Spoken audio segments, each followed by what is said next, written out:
So, House Republican campaign chief Greg Walden went on CNN on Wednesday, and he launched an attack on the entitlement changes contained in President Obama's budget proposal, specifically chain CPI. Obama's pursuit of a grand bargain, he put this chain CPI in his budget, and he believed this is what would make Republicans happy. This is his, moving a little bit to the right for them, apparently. And this is what we get on this show. This is what we get hit for attacking Obama for. Well, and we get hit, yeah, all the time. That and then the other theory, which I actually floated the other day, which has happened sometimes, is that sometimes the White House puts out these ideas, Republicans reject them, and then people say, all right, the White House is being reasonable, and it's kind of a rope-a-dope strategy. But other times, another thing happens when the White House floats universally unpopular proposals like cutting Social Security. And that's what happened yesterday. Yes. So Greg Walden shows up on CNN. He's the National Republican Congressional Committee chairman. And he accused Obama of trying to balance this budget on the backs of seniors. Now, he signaled that Republicans may try to use the changes against Democrats in the coming 2014 midterm elections. May try to use these changes. They will definitely be using this against Obama.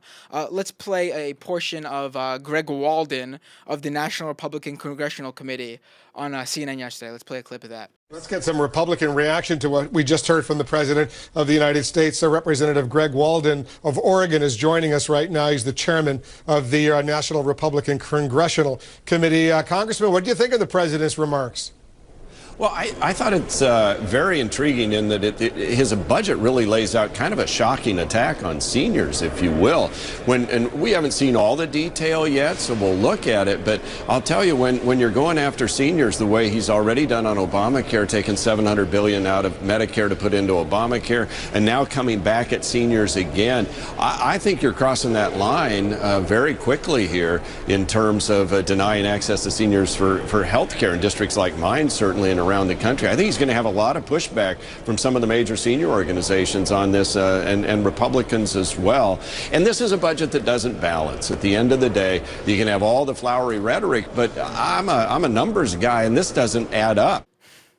I thought it's very intriguing in that his budget really lays out kind of a shocking attack on seniors. And this is exactly, just to be clear, so this is exactly what Republicans did in 2010 when, and to be fair, when the cuts that are in Obamacare and Medicare don't touch benefits. Those were efficiency savings. So basically, in 2010, he was completely unfairly demagogued by the Republicans, who, of course, opposed all of the good things in healthcare reform, Yes. protecting people from insurance companies, expanding Medicaid. Now he proposes something that genuinely is a terrible policy by any metric, and which they have been begging and pressuring him for, and they're going to make him, and really honestly, though, any Democrat that runs on it, eat it. So unless your sole purpose of public life is to get slowly caressed by the Morning Joe set, there's no reason why you vote for Obama's proposal. Well, Walden's words are already up on the NRCC YouTube channel. So, I mean, if you have any question they'll be using, I mean, they clipped the CNN interview he did, and they already have it up on their own YouTube channel. I mean, if you don't think they're going to use this in 2014, I mean, this is not Obama playing some sort of 11-dimensional chess. This is, I guess you can say, checkers, and the Republicans just said to Obama, "King me." Obama just went, black jumps, white, and then the Republicans came back and they jumped two or three pieces, and you're just like, look, I think in order to play checkers properly, well, we need to have fair rules. The Democrats, they criticized Walden over here, and they called on him to apologize. But they put out a statement. The NRCC put out a statement last night. President Obama should apologize for offering the American people a budget that doesn't balance and hurts seniors. Democrats have zero credibility when they themselves are the ones who spent 2 years unsuccessfully attacking the Ryan plan rather than coming up with a plan to grow our economy. I mean, this is just exactly what Sam has said on this show. That's exactly what he says on the show. And what's so bizarre. And we're still getting the emo prod calls on us.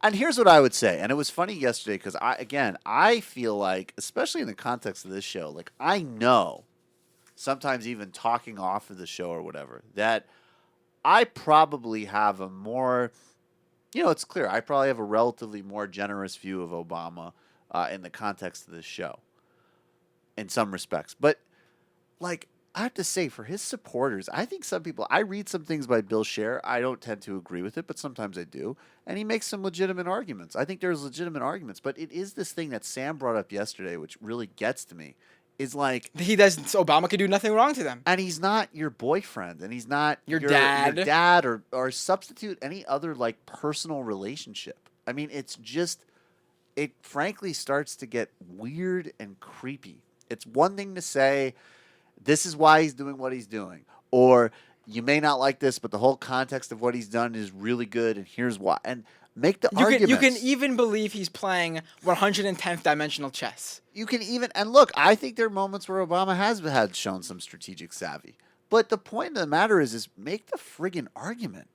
And don't have this response. Wah, emo pro. No, and look, that's all they say. When George Bush was president, one of the things that liberals always would say is like, we could never have a relation. Because by the time, it was most of the country for a while, which was scary. But by the end of Bush's presidency, even as everybody recognized that this guy was like a full spectrum disaster on everything, there was still 25-30% of the country where Bush could like show up at their door and like have a drinking relapse and like, throw up on their porch, and they would still say he was doing a great job. And we used to say like, we're not like that. Well, I would just say, like, ultra Obama people, don't be like that, because it's really unseemly and it's not helping your guy. It's actually pretty pathetic.